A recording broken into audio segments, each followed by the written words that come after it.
Thank you, water. I love you, water. I'm so grateful for you, water. Thank you, water. I love you, water. I'm so grateful for you, water. You are the rain falling down. You are the river flowing over ground. You are the ocean, sweet big body water mama of ocean. May you be wild, may you be free. Oh, you are one with me.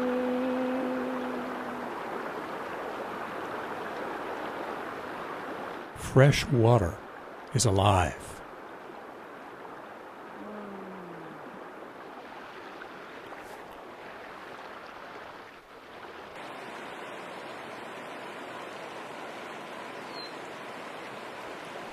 Water is the most powerful of all our relatives, and yet it is the most humble.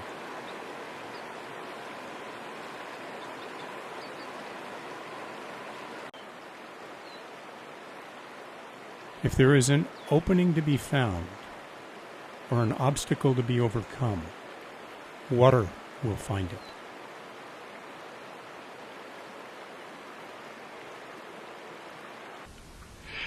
That's why I make a thing to drink a glass of water whenever I go. That's my first job, so I can mix with the local water. So when you go to a new location, the first thing you do is drink a glass of water.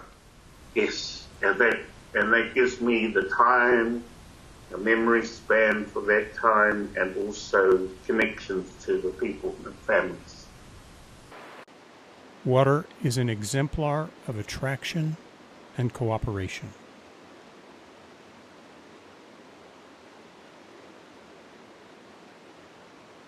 Two hydrogen molecules cooperatively find an oxygen molecule and yield water.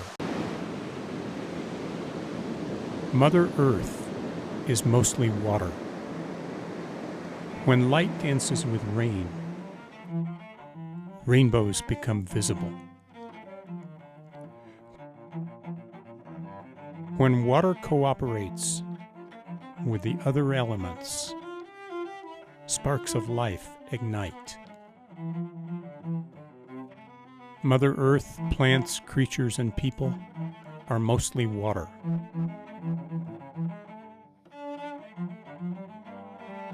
Water changes state from formless, transparent liquid to steam and vapor, snow and ice.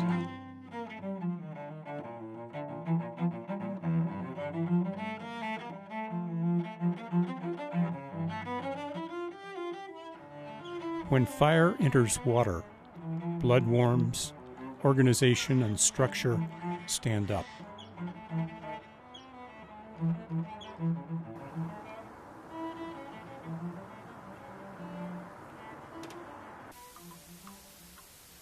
Humble water descends deeply into Mother Earth, quietly resting in ancient pools and reservoirs.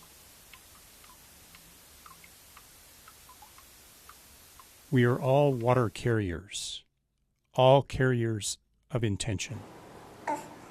When you go to a new land, you watch the water. You check the fish and see if they're deformed. And if they're not, you know that water's clean. You do that with every living thing on the new land. You collate it, you put it into your library, you store it.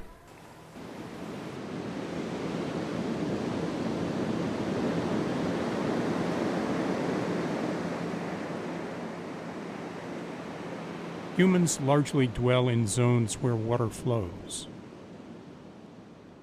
In the far north, people live at the transition zone where oceans of ice have covered the land for thousands of years.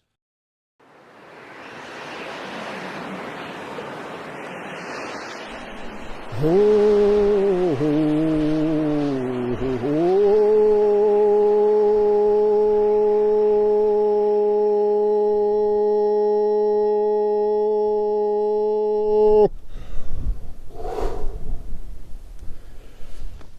Standing tall and powerful as you are meant to be for times and times to come. The old people speak of that often. They say that my people one day, long ago, they were walking in this land, tall and powerful as they were meant to be. But then there would be times in which they would fall. And lo and behold, they did fall.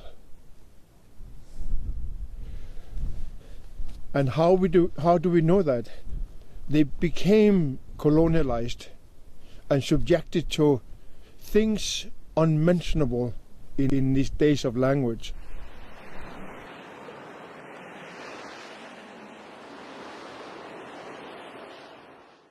It was foretold the sacred fire would return to the people of the North when humanity needs it the most. In 1969, I received my last 2 instructions to what to do in my life. In 1969, I was a young man. I must have been 20-some years old. So I was told that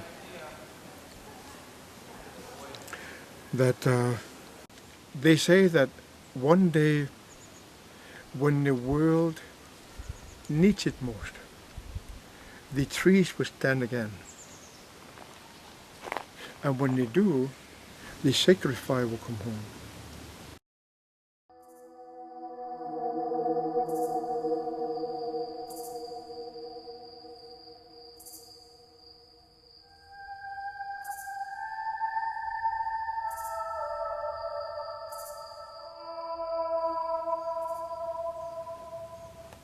What my ancestors told me that one day that I'm gonna have to light a fire within myself.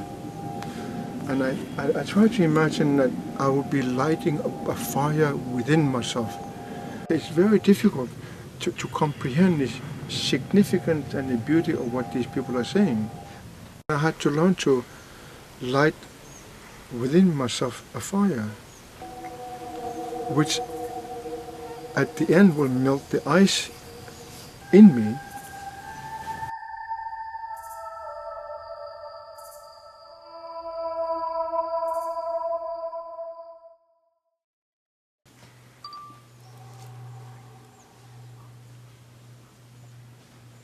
Ho ho! Ho ho! Ho ho! Inne ikigi ikumarishigit ayo ayo hu inne ikipo ikumarishigit.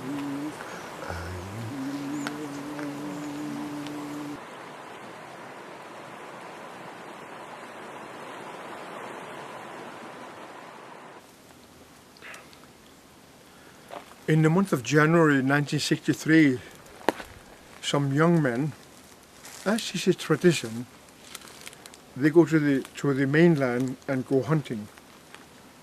Walk all the way inside, into interior, to the beaches of the big ice. That's where the caribou resides. But when you go there, you realize the enormity of the creation. I mean, in those days, that finger was more than 2-3 kilometers wide and was 1.5 kilometers tall. That's about a mile tall.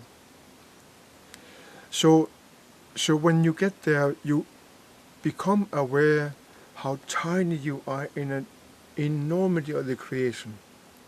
So in that honor, people will go and touch the wall of the big ice and do their offerings. So these young men did that, just like the ancestors have done for thousands and thousands of years. And this last young man who did the ceremony of touching the big ice looked up there and noticed that way from up there, water was trickling out. Now, it's a phenomena for them because this is in the month of January, and it would be at least minus 35 Celsius for 3 months.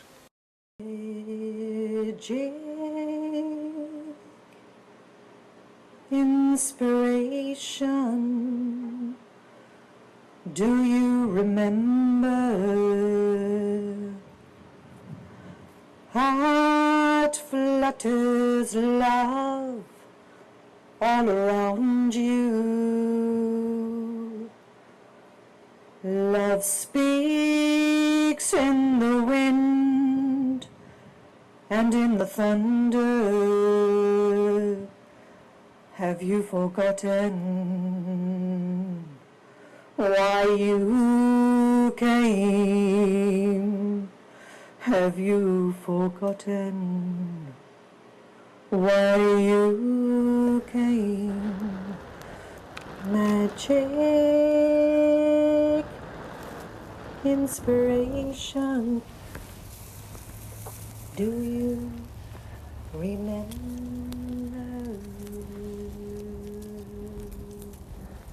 Tending the fire of my unique identity is the most natural thing to do, and it's the most challenging thing to do.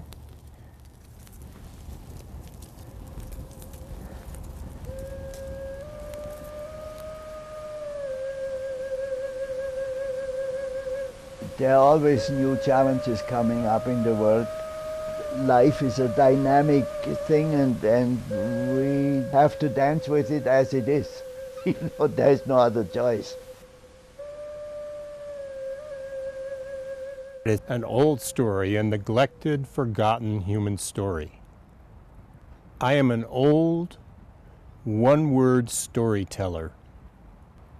If you learn the word, carry it home and say it to yourself.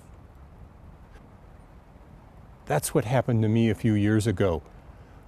I was visiting New Zealand, and I requested a meeting with an elder on the South Island. And as we sat on his porch in the morning sun, the first thing he did was introduce me to a word, Turanga Waiwai. He explained the first people to arrive in New Zealand brought with them the tradition of standing tall. And every Maori child is encouraged and expected to find the place where they stand tall. 2 is to stand. Ra, the light of the sun.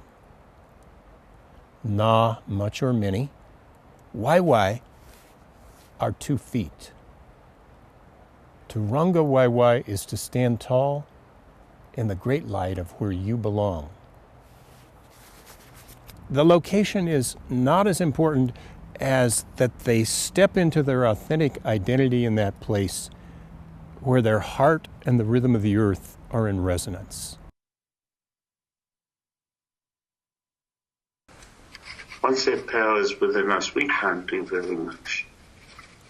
We just have to relearn again spaces that we once knew. Yes, and funnily enough, it comes all the way down to where you're working from. That wonderful word of ours, the Turanga Waiwai. That's a strange word to work with, my brother. You said something to the effect you prefer not to talk about it. when we classify things that have boundaries of spirituality, you can take spirituality only so far into our wonderful world that we call civilized notion. And that's one of the hang-ups that we have when we take our thinking into any area of intellectual pursuit.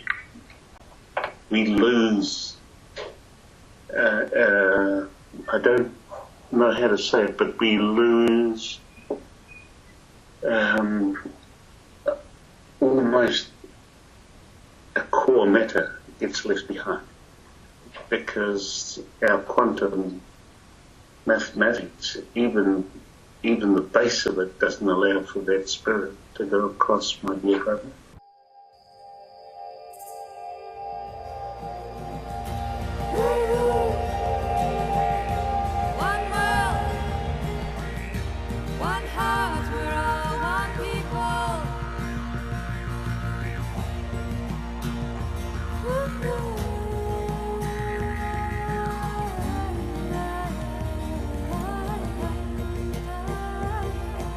It's not out there, it's in here.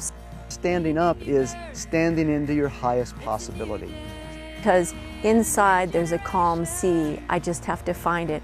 It's really finding what you love and living a life that shows it. Taronga Waiwai is an inside job, a centered, organized, stable presence. So my grandfather made a decision. He said, "You're the silly one, come here." He said, "You're the silly one." "You're the silly one, come here, my darling. You are going to remember all my words and take them into the future for me." I said, "Why did you pick me the silly one?" He says, "Because one day you will see how absolutely true my words are." And I have. Waitaha elders concentrate the mind and put us through these little ceremonial deaths. So to be alive and to be in places that I am now, the psychotic format of me was encouraged, totally encouraged, so that I could see outside of the ego. But I shall try my hardest to be my most peaceful.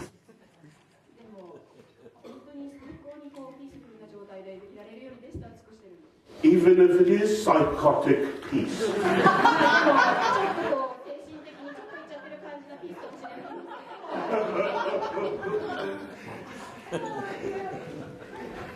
But the crazy part of psychotic peace is that you have blurred visions. My mom and I were running racing when I was about 6 years old, and we raced and I beat her. And I also remember the praise that my mom gave me. And I think that standing tall is embodying some of those really important comments and reflections that our parents give us.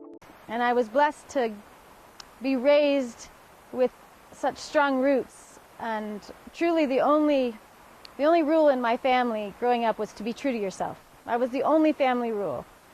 So luckily I've been given the permission and the encouragement to be true to myself my whole life. And that isn't necessarily as common, perhaps, as I would like to think it is. Humans are the only animal on Earth capable of building fire. The fire of my identity illuminates my path and shines light on my purpose.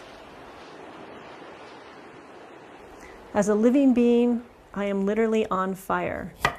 My body uses food and oxygen to maintain my internal fire.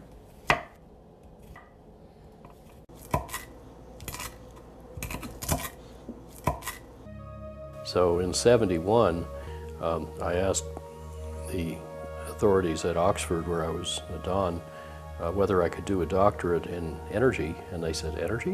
What's that? It's not an academic subject, is it? We haven't to chair it. Pick a real subject.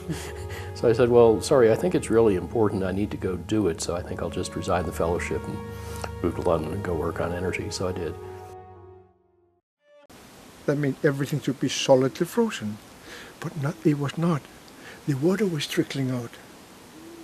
That's when they realized that a phenomenon going on, and this is what we know today as the climate change for this day and age. That's how we became aware of it. Now, 15 years later, in 1978, I was at the United Nations in New York City at the environmental meeting and told them about that the big ice is melting. But I was asked to do that. I don't know if you knew that, but I'm a runner for the elders.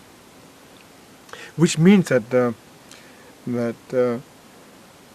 I will go home and tell the elders whom I met, what I saw, what I experienced, and what I heard. And then they would tell me what to do.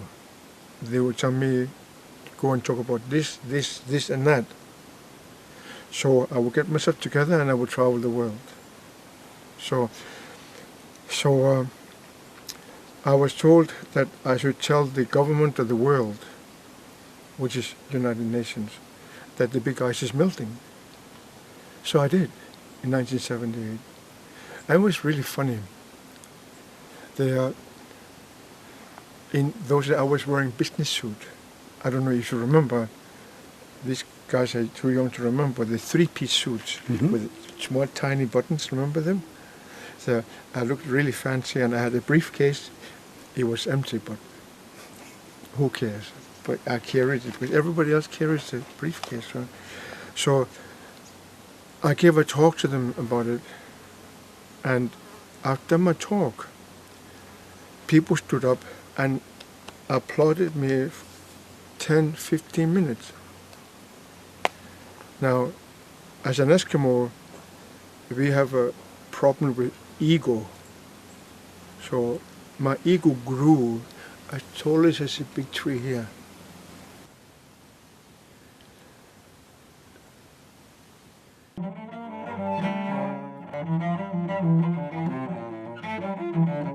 Each intelligence is trying to order things to suit itself.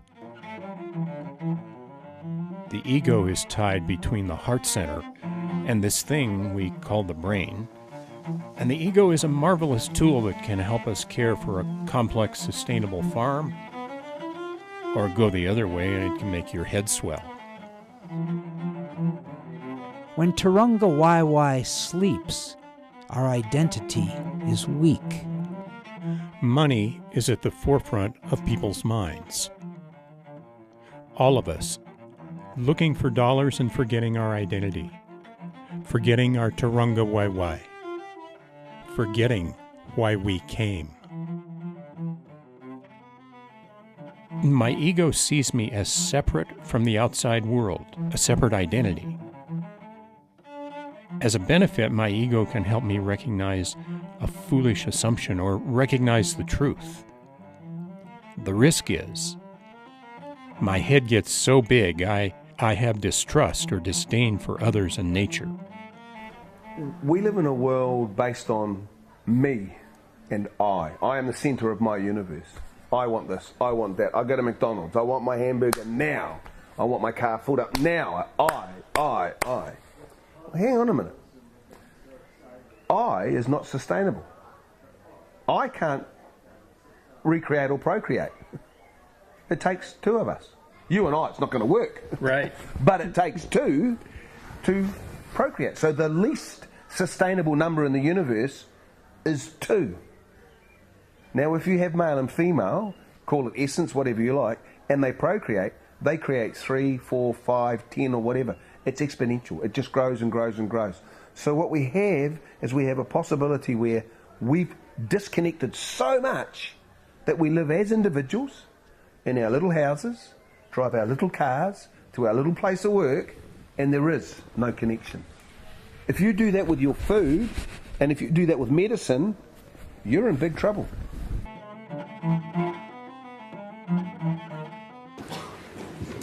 supposed to wield it. The golden color of the sun. 太陽の色である金色のものをまとってなきゃいけなかったのに忘れてた。To help warm my mind into beautiful thoughts. 僕のね心とか美しい考えっていうのをねちゃんと温めなきゃいけないので。But because I'm human, I suffer from the frailty of instant anger, instant love. でも人間なのでね、こっちとかあっちとかっていうふうに気持ちがねそこそこで止まって動いてしまったりする。But I shall try my hardest to be my most peaceful. でも本当に最高にピースフルな状態でいられるようにでしたら尽くしてるんです。Even if it is psychotic peace. ちょっと精神的にちょっといっちゃってる感じなピースかもしれない。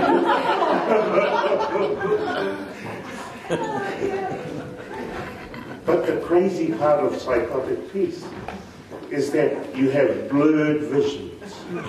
でもそういったね心理状態になる時っていうのはぼやもやもやもやって全体が見えたりするので。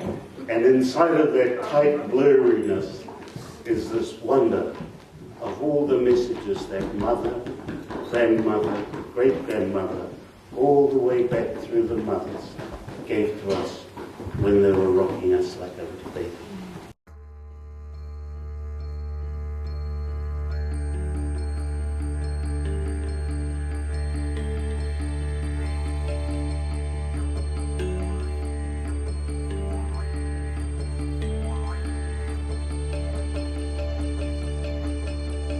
Said that Anganga was a well-spoken young man, young Eskimo.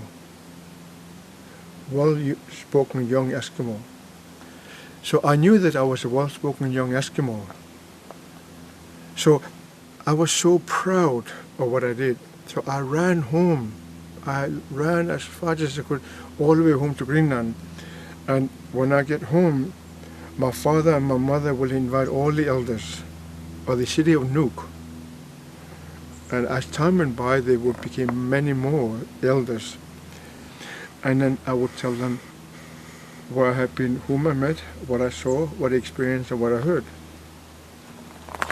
Well, that's what I was told to do.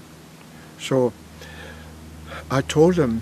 The funny thing is that my father, all of a sudden, in the mid-sentence of my telling the stories of what I've experienced, stopped me and asked me, "Son, did they hear you?"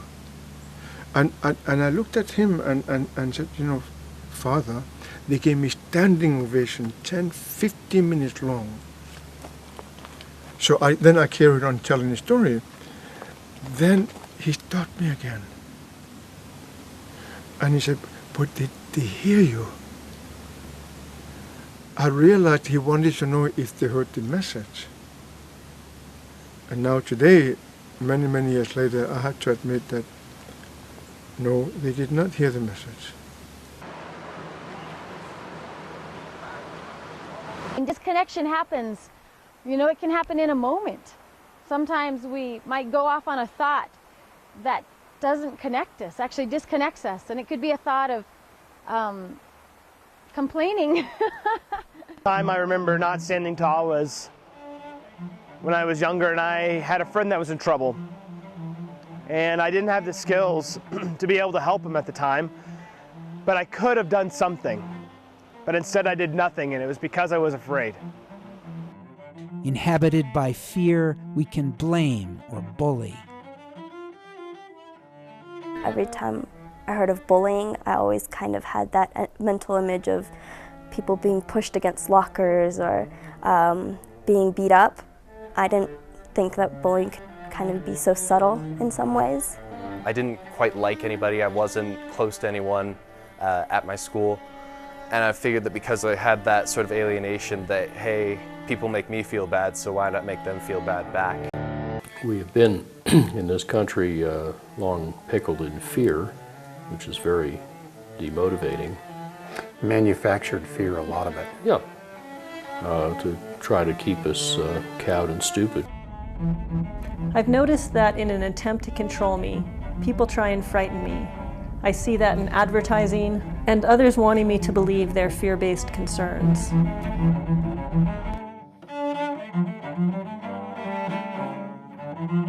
There are people who use their fire to bully and colonize. I mean, I think life is a sense of either expansion or contraction. And every day we contract. Every day there's a moment that we feel like we can't stand up.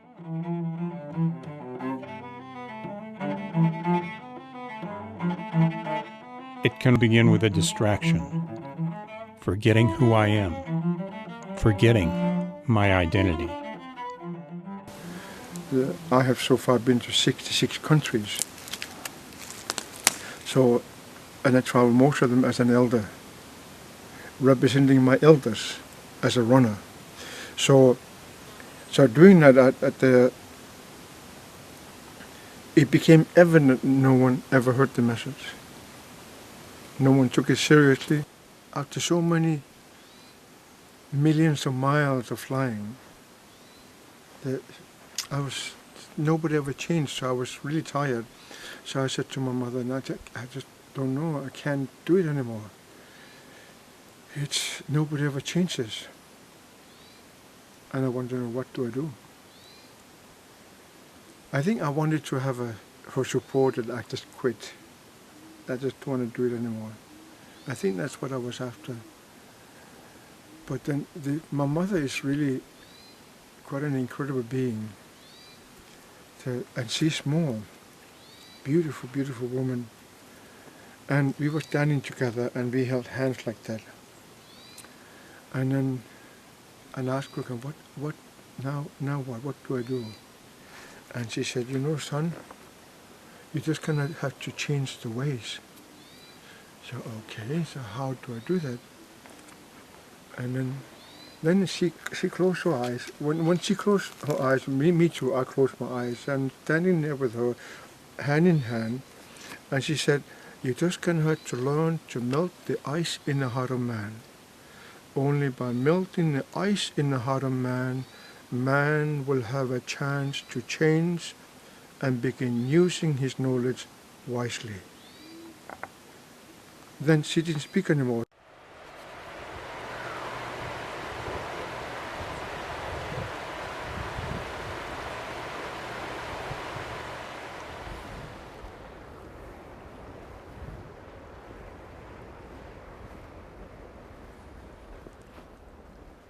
We stand alone and wonder why our hearts ache. We stand apart and feel we don't belong. Soften your heart and let nature put her arms around you, and you'll remember why you came, and you'll remember why you came.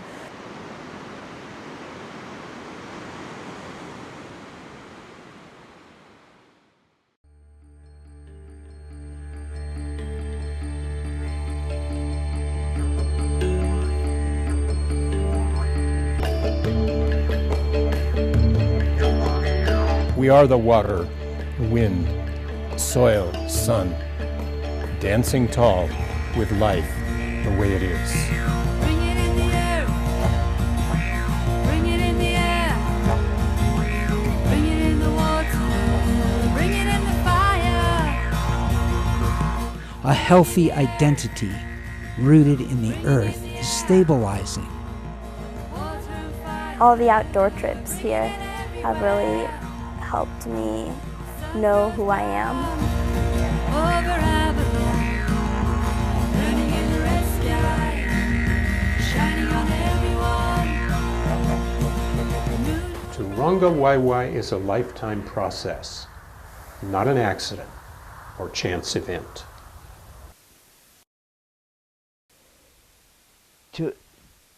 To live well on this planet, you first of all and foremost have to learn how to breathe well. Breathing. To continue to stand tall would be to breathe and take in deep breaths of fresh air whenever I feel I need to make a decision. They began experimenting with various drugs and alcohol, and so I said no, and I said no to my best friends, but it made me feel good afterwards to really tell myself that, you know, I have the courage to stand up for myself. I use my breath to stay nourished, to climb over the passes or continue on. And I find that by pulling in all this energy on the in-breath and filling every cell of my body up, and I also consider it with love too, and then on the exhale, I release it all in gratitude and give it all away, and I become nothing for a second. So my ego disappears, and I'm just connected to everything else and giving gratitude. And then in the next moment, I bring it all back in and I'm everything again, filled up. And then I let it all go.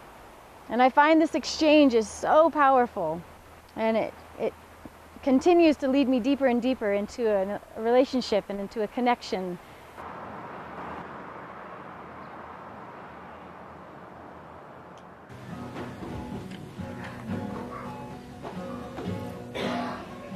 Breathe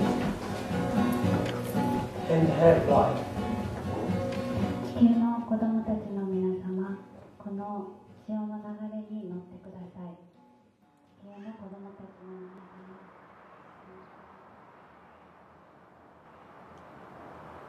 Turunga Waiwai is a flame of healthy good-heartedness. Now, honey, which one of these is best to cook? Cook? I cook. What are you going to make? I just cook salt and pepper. I just cook them in the mornings and Get a taste. Well, these are really good. These are sweet, but those are number 2s in this. We have a very tight-knit community, and because we're so tightly knit, we really can't be mean to each other without just feeling incredibly bad ourselves.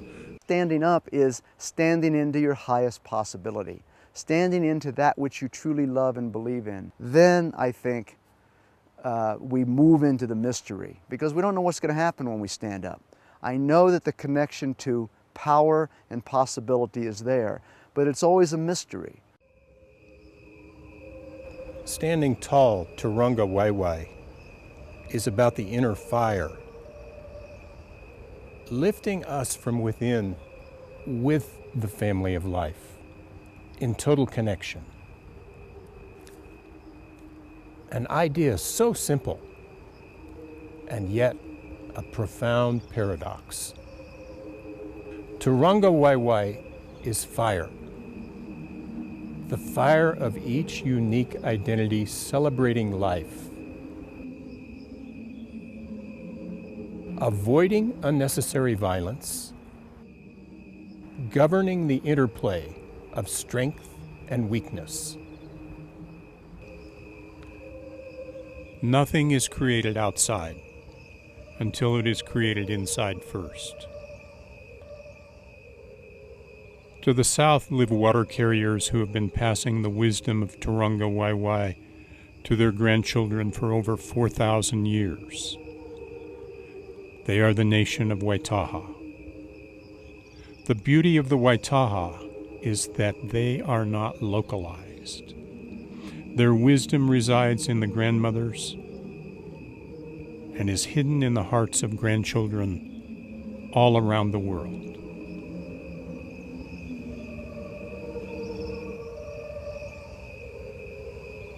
At the time we last spoke, I told Te Poroho, when I see outside my ego, the fire of my tallness as a water carrier ignites. I'm a warm-hearted being, a warm-hearted man. He agreed. That's right. That's why I warm everybody up, comfort them, warm them up, warm them up. I added, so Turunga Waiwai is big love, altruistic love. Te Poroho nodded. Altruistic love to the absolute benefit of your extended family, of your nation. To make a public announcement Supreme Somber Museum, there was a dinner-jacketed chappie that is the manager of this establishment, and he came and told us that our contract, which we haven't signed, states that we've got to be out here at 5:30. otherwise we have to pay. My understanding was that everything went from 12 in the morning, a.m., to 12 p.m. That's Waikaha time. So, remember that you are sitting on an atomic bomb at the moment because there's administration telling us what to do with our time, and I'm telling them what to do with their time. So welcome to the real world of the clash of cultures.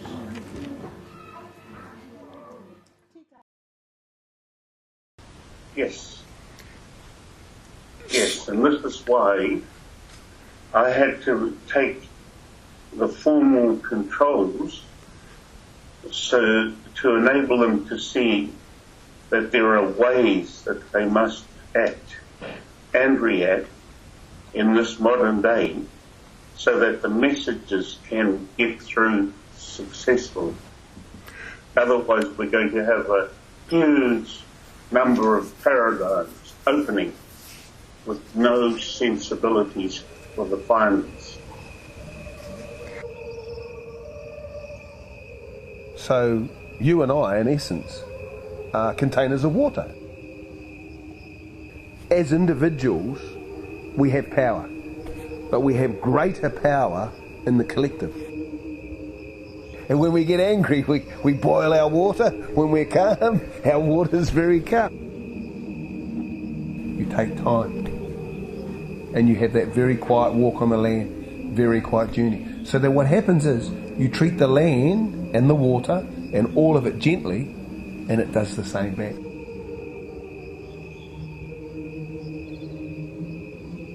I know them right from my heart, and I can tell you a living story.